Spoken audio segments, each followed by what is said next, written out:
Sayyidah Aisyah menjawab, waduh iya saya lupa. Seandainya kalian tadi mengingatkan ya akan aku lakukan.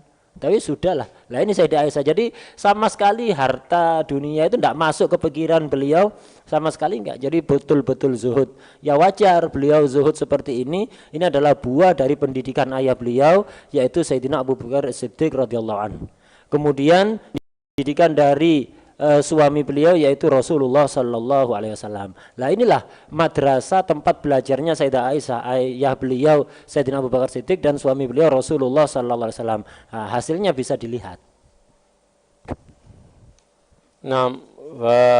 ولما لها من العلم والفصاحة والبلاغة ذات مرة طلب منها معاوية عندما تولى الحكم النصيحة فقالت كتبت له كتابا لطيفا فقالت من عائشة إلى معاوية سلام عليك أما بعد فإني سمعت رسول الله صلى الله عليه وآله وسلم يقول من التمس رضا الناس في سخط الله وكله الله إليهم وكله الله إليهم أي أنه عاش ذليلا حقيرا فقيرا لا يمتلئ قلبه محبة ولا إيمانا لأن الله وكله إلى الناس يتكلم لأجل محبة الناس لا محبة لله يذكر لأجل شهرة عند الناس صيت عند الناس يعلم لأجل أن يشار إليه بالأصابع أو يعمل شيء من الخير من دعوة أو من تعليم أو غير ذلك لأجل أن يعظم ويقدر في المجالس فإن هذا إنما طلب رضاء الناس وشر أذى الناس من الجنة والناس. Sayyidah Aisyah tadi sudah disinggung bahwa beliau ini termasuk wanita yang sangat alim luar biasa. Pernah suatu ketika Muawiyah meminta nasihat kepada Sayyidah Aisyah. Nah, akhirnya Sayyidah Aisyah kirim surat sangat singkat dan dengan bahasa yang lemah lembut. Di situ ditulis min Aisyah ila Muawiyah. Dari Aisyah kepada Muawiyah. Salamun alaik. Salam untukmu. Amma ba'd. Tidak panjang. Di isi surat itu Sayyidah Aisyah cuman nulis isinya Sami'tu Nabi yaqul. Sami'tu Rasulullah sallallahu alaihi wasallam yaqul. Aku pernah mendengar Rasulullah sallallahu alaihi wasallam beliau bersabda, "Man iltamasa ridwan nas fi sakhatillah wa kalahullah ilaihim. Wa man iltamasa ridallah fi sakhatin nas kafahullah ma'unatan nas."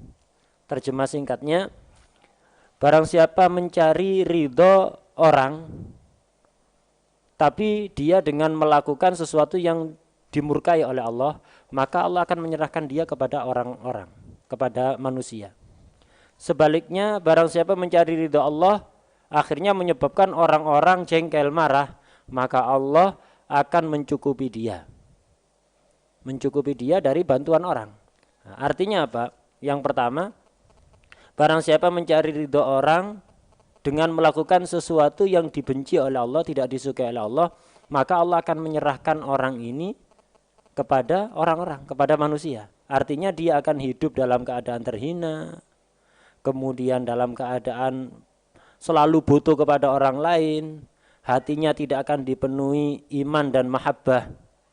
Dia kalau bicara selalu tergantung pada orang. Dia ngomong untuk orang. Dia memberikan nasihat, memberikan pengajian, tujuannya biar viral, biar terkenal. Ngajar agar supaya dihormati. Kemudian melakukan kebaikan, apakah itu dakwah, apakah itu ngajar, itu tujuannya agar supaya diagung-agungkan.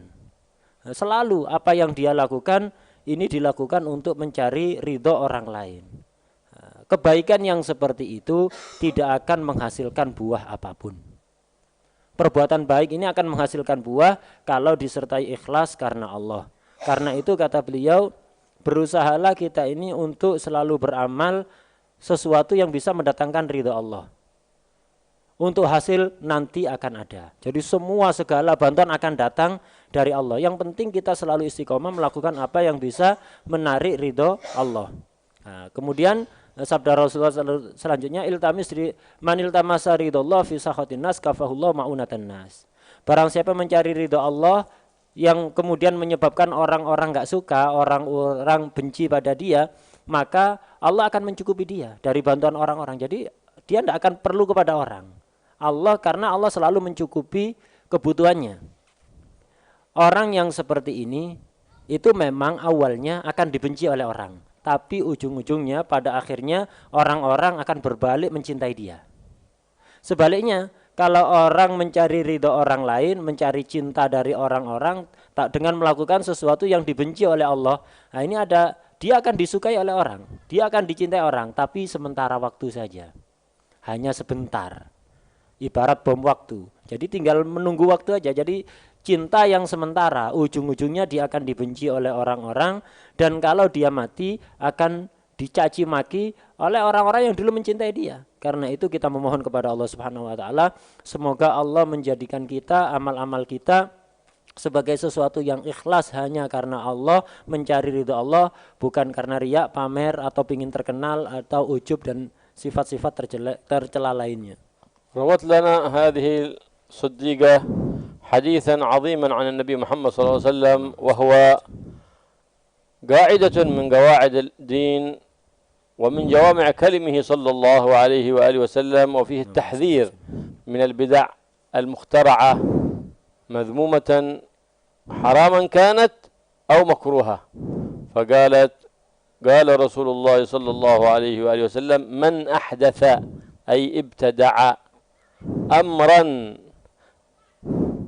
احدث شيء في الدين في أمرنا، المراد في أمرنا أي في شرعنا، ما ليس منه أي يضاد قواعد الدين، قواعد شريعة النبي محمد سيد المرسلين، فهو رد أي فهو مردود.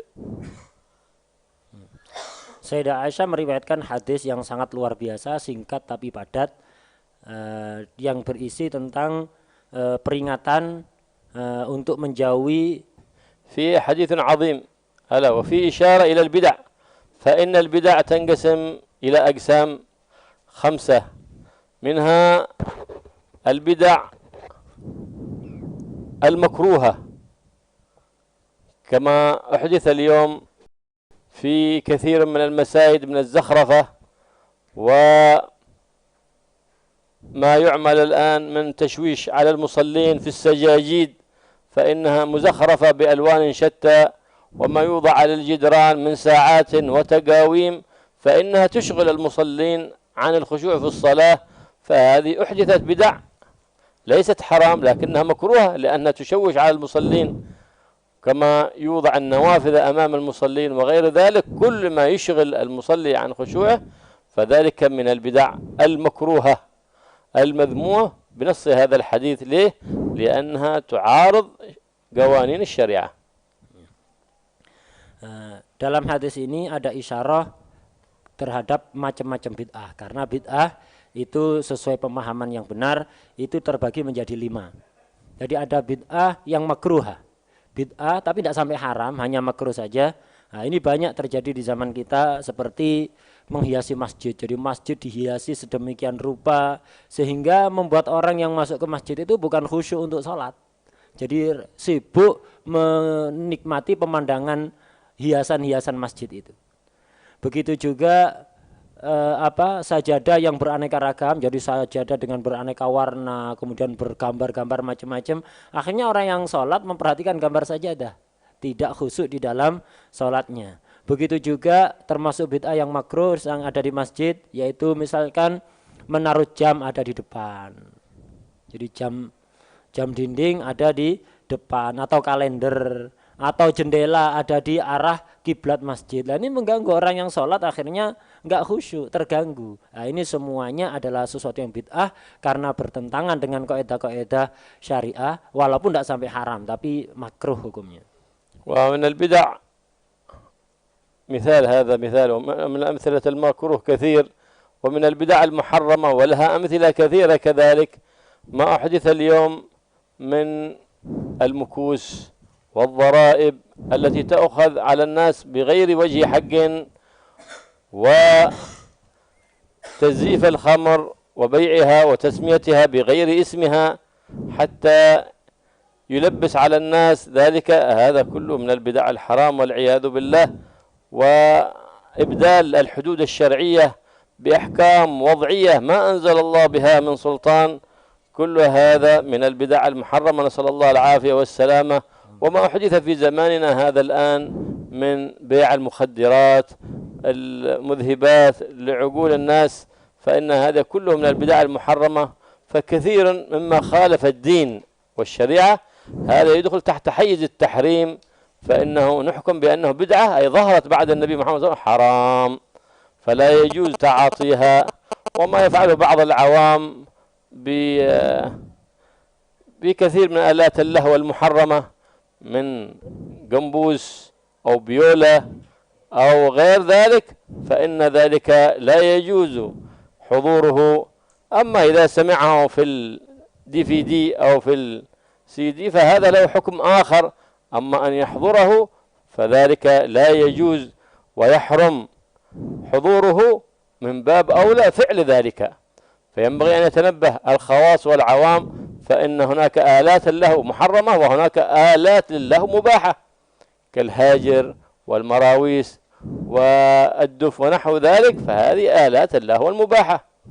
فينبغي للإنسان أن يحتاط لأمر دينه ويحذر من البدع المحرمة، فإن من سن سنة حسنة فله أجرها وأجر من عمل بها يوم القيامة، ومن سن سنة سيئة فعليه وزرها ووزر من عمل بها إلى يوم القيامة، كما ورد ذلك في الحديث عن صاحب الشرع محمد صلى الله عليه وآله وسلم. Yang kedua adalah bid'ah yang haram. Bid'ah haram sangat banyak sekali, cuman ini akan disebutkan beberapa contoh. Di antara bid'ah yang haram adalah pengambilan pajak, penarikan pajak kepada rakyat dengan cara yang tidak benar. Nah, ini adalah termasuk bid'ah yang haram. Jadi adanya pajak. Jadi ini baru zaman Nabi tidak ada. Jadi masyarakat ditarik pajak dengan berbagai aneka ragam. Nah, ini adalah bid'ah yang haram. Termasuk bid'ah yang haram adalah khomer namanya dirubah-rubah.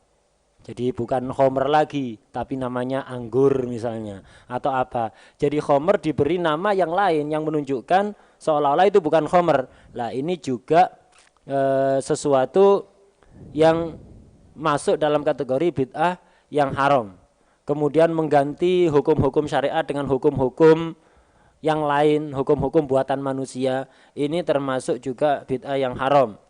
Peredaran narkoba sama, ini termasuk bid'ah yang haram. Begitu juga bid'ah yang haram yang banyak dilakukan oleh orang awam, yaitu adalah menggunakan atau hadir di tempat yang di situ ada alat-alat musik yang diharamkan, seperti biola, gambus. Ini adalah alat musik yang diharamkan, termasuk bid'ah yang muharramah. Karena itu tidak boleh hadir di tempat acara yang di situ ada alat-alat musik yang diharamkan, seperti gambus, biola, dan yang lain-lain. Hadir saja tidak boleh, apalagi melakukan. Itu karena itu perlu waspada bagi semua orang, baik para tokoh ataupun orang awam. Alat-alat yang dia halalkan banyak, itu aja yang dilakukan seperti hajir, marawis atau rebana, itu dihalalkan, tidak ada masalah. Tapi yang haram ini harus ditinggalkan. Nah, ini hukum hadir haram, melakukan haram. Adapun mendengarkan dari hasil rekaman, dari CD atau DVD, dari HP atau yang lain, ini hukumnya akan berbeda. Yang dibahas, yang masuk kategori bid'ah yang haram tadi adalah hadir di tempat itu atau melakukannya. Karena itu perlu waspada, karena Rasulullah SAW pernah memberikan peringatan di dalam hadis, man sanna sunnatan hasanatan falahu ajruha wa ajru man amila biha, itu min ghairi ayyanqusa min ujurihim syai'a. Barang siapa melakukan hal baru yang baik, akhirnya kemudian ditiru oleh orang lain, maka orang yang pertama kali melakukan tadi akan dapat pahala kebaikan itu, dan selalu akan kecipratan pahala dari orang-orang yang niru perbuatannya. Tapi sebaliknya ini perlu waspada. Man sanna sunnatan sayyi'atan falahu wizruha wa wizru man amila biha min ghairi ayyanqusa min auzarihim syai'a. Barang siapa yang melakukan hal baru yang jelek, kemudian ditiru oleh orang, maka dia akan mendapatkan dosa perbuatannya tadi dan kecipratan dosa dari setiap orang yang niru perbuatannya. وهناك هذه البدع التي مقصودة في هذا الحديث، وهذا صاحبها الذي مذموم لا يقبل الله منه صلاة ولا صياما ولا فرضا ولا نفلا. أما البدع هناك بعضها بدع واجبة كما جمع القرآن وكثير مما وقع في الإسلام بعد انتقال النبي محمد صلى الله عليه وسلم للرفيق الأعلى، فهذه من الواجب حتى يحفظ القرآن. ومنها بدع مسنونة وهي كثيرة أيضا لأنها توافق الشرع ولا تخالف الشريعة. المذموم هو الذي يخالف الشرع وقوانين الشرع. أما مندوبة كما فعل المدارس والمعاهد ما كانت في وقت النبي محمد صلى الله عليه وسلم، وتصنيف الكتب النافعة ما كانت موجودة في وقت النبي محمد صلى الله عليه وسلم، فهذه من البدع المندوبة لما حصل فيها من النفع والخير الكثير، ولها أمثلة كثيرة. وهناك بدع مباحة، والمراد بالمباحة أن فعلها وتركها على السواء، فما حدث اليوم من ملابس ولبس ساعات وحمل جوالات، هذا كل ما كان موجودا في وقت النبي محمد صلى الله عليه وسلم لكنه من المباح، فإن استخدم في الطاعة صار طاعة، وأن استخدم نفس الجوال هذا في الحرام صار حرام. كالتيفي إن استخدمناه في الحلال فهو حلال، وإن استخدمناه في الحرام صار حرام، وهكذا تعتريه الأحكام. فالمراد هنا بالمبدع في الحديث المكروهة والمحرمة، هذه هي التي تخالف قوانين الشريعة المحمدية. أما ما وافق أمرنا مفهوم الحديث، من أحدث في أمرنا ما يوافقه أي لا يخالفه فإنه ليس مردود، بل يكون له حكم من أحكام الشرع، إما واجب وإما مندوب وإما مباح، فإن خالفه فهو إما أن يكون مكروها أو حراما. Bid'ah makruh dan bid'ah haram inilah yang dimaksud ada di hadis ini. Man ahdatsa fi amrina hadza ma laysa minhu fawaradun. Barang siapa menciptakan hal baru, mengadakan hal baru dalam syariatku yang tidak termasuk syariatku, bertentangan dengan syariatku, maka akan ditolak. Yang dimaksud dalam hadis ini adalah bid'ah yang madmumah, bid'ah yang jelek, yaitu bid'ah yang makruh atau yang haram. Adapun ada bid'ah-bid'ah yang lain tidak masuk dalam hadis ini. Ada bid'ah wajib, ada bid'ah sunnah, ada bid'ah bahkan yang mubah. Bid'ah yang wajib contohnya misalnya seperti pembukuan Al-Quran yang dilakukan oleh Sayyidina Utsman untuk menjaga biar Al-Quran bisa sampai pada generasi setelahnya, karena dulu Quran itu di zaman Nabi hanya dihafalkan, ditulis pun tidak dikumpulkan jadi satu, jadi tercerai-berai di sana sini, karena dulu sahabat banyak yang hafal. Tapi kemudian di zaman akhir zaman Sayyidina Utsman itu banyak orang-orang hafal Quran meninggal, dikhawatirkan Quran tidak sampai pada generasi setelahnya. Akhirnya dikumpulkanlah Quran oleh Sayyidina Utsman. Ini wajib untuk menjaga agama, untuk menjaga Al-Quran biar bisa sampai kepada kita. Ada bid'ah yang sunnah, masnunah, seperti pembangunan pondok pesantren, madrasah-madrasah diniyah. Nah ini. Kemudian ngarang kitab-kitab yang berisikan ilmu yang manfaat, ini bid'ah yang sunnah. Dulu zaman Nabi tidak ada orang ngarang kitab buat pondok pesantren, buat madrasah diniyah, nggak ada. Tapi berarti ini hal baru, tapi nggak bertentangan dengan agama. Karena itu ini masuk kategori sunnah. Ada bid'ah yang mubah, artinya dilakukan dengan ditinggalkan sama, tidak dosa, tidak dapat pahala. Contoh misalnya jenis pakaian yang baru. Jadi misalkan jenis pakaian-pakaian yang kita kenakan saat ini, dulu tidak ada zaman Nabi model pakaian seperti itu. Berarti ini hal baru, bid'ah tapi mubah. Atau pakai jam tangan, dulu nggak ada orang pakai jam tangan, sekarang ada jam tangan, HP, TV, ini semuanya adalah bid'ah yang mubah, pada zatnya ini mubah, cuman nanti ketika digunakan akan memiliki hukum sesuai penggunaannya. Kalau HP atau TV digunakan untuk melihat sesuatu yang haram, maka ya akan menjadi berhukum haram. Tapi kalau digunakan untuk sesuatu yang halal, maka akan berhukum halal.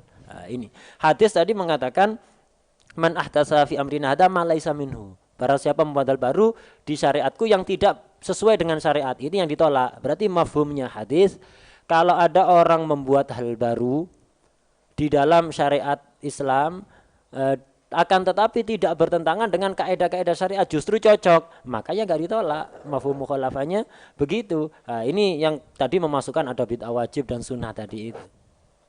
وقد قيل في الحكمة اتبع ولا تبتدع فكل خير في اتباع من سلف وكل شر في ابتداع من خلف. واتضع ولا ترتفع، أي التواضع هو الذي يرفعك عند الله، ولا ترتفع فتسقط من عين الله. ومن أراد الورع فلا يتسع، أي في مظاهر الدنيا حتى يكون من أهل الورع، حتى يكون من أهل الورع، فإن الورع أساس هذا الدين. نسأل الله سبحانه وتعالى أن يوفقنا لكل خلق حميد، ويعيذنا من كل خلق ذميم، ويوفقنا لاتباع النبي محمد صلى الله عليه وسلم، ولا يجعلنا من الذين يبتدعون في هذا الدين بدعا مكروهة ولا محرمة، بل يجعلنا من الذين ينتفع بهم هذا الدين وينفعون هذا الدين وينتفعون بهذا الدين ويمشون على سيرة السلف الصالحين على سنة النبي محمد الرؤوف الرحيم صلى الله عليه وآله وسلم. Karena itu dikatakan ittabi wala tabtadi, ikuti, jangan membuat hal-hal baru. Karena apa? Setiap kebaikan itu terletak pada mengikuti orang-orang yang dahulu, dan setiap kejelekan itu munculnya dari mengikuti orang-orang yang baru-baru aja muncul. Kemudian juga dinasihatkan bertawaduklah, jangan mengangkat diri, jangan mengunggulkan diri sendiri. Orang yang tawaduk akan diangkat oleh Allah, tapi orang yang sombong, yang takabur, yang mengangkat dirinya sendiri akan direndahkan oleh Allah. Waman aradal warok falayattasi, barang siapa yang kepingin warok maka jangan mewah-mewahan, hidup sederhana saja. Jadi orang kalau kepingin warok maka biasakan hidup sederhana, jangan biasakan hidup berfoya-foya atau mewah-mewah. Warok ini sangat penting karena pondasi utama agama ini adalah warok. Karena itu kita meminta kepada Allah, memohon kepada Allah Subhanahu wa taala agar supaya kita selalu diberi taufik untuk bisa memiliki akhlak yang terpuji dan dihindarkan dari akhlak-akhlak yang tercela. Dan semoga kita tidak dijadikan orang-orang yang membuat hal-hal baru, yang bid'ah, yang dicela di dalam agama, bid'ah-bid'ah yang madmumah. Semoga kita dijadikan orang-orang yang bisa manfaat dan mengambil manfaat dari agama ini. Semoga selalu kita diikutkan tetap istiqomah berada di dalam jalan salaf soleh sesuai dengan tuntunan Rasulullah sallallahu alaihi wasallam. Allah yaj'alna wa iyyakum minal muttabi'in la minal mubtadi'in, wa yanfa'na insyaallah bi'ulum Nabi Muhammad sayyidil anbiya wal mursalin, wa yuwaffiqna likulli khair wa yujannibna kulla sharrin wa busun wa dhir, fa innahu al-qadir ala kulli khair wa waliyyu kulli khair wa biyadihi kulli khair, innahu ala ma yasha'u qadir wa bil ijabati jadir. وصلى الله على سيدنا محمد النبي الأمي وآله وصحبه وسلم، والحمد لله رب العالمين بسر الفاتحة. بسم الله الرحمن الرحيم، الحمد لله الرحمن الرحيم ولا الضالين آمين. Baik, terima kasih untuk waktunya, dan saya juga ucapkan terima kasih untuk semua yang mengikuti program ini, dan jangan lupa untuk selalu mengikuti kegiatan beliau dari kajian beliau ada di Al-Mihdar Tarim, dan juga jangan lupa untuk subscribe channel YouTube kami. Dukung terus channel YouTube kami yaitu Sunsal Media, dan juga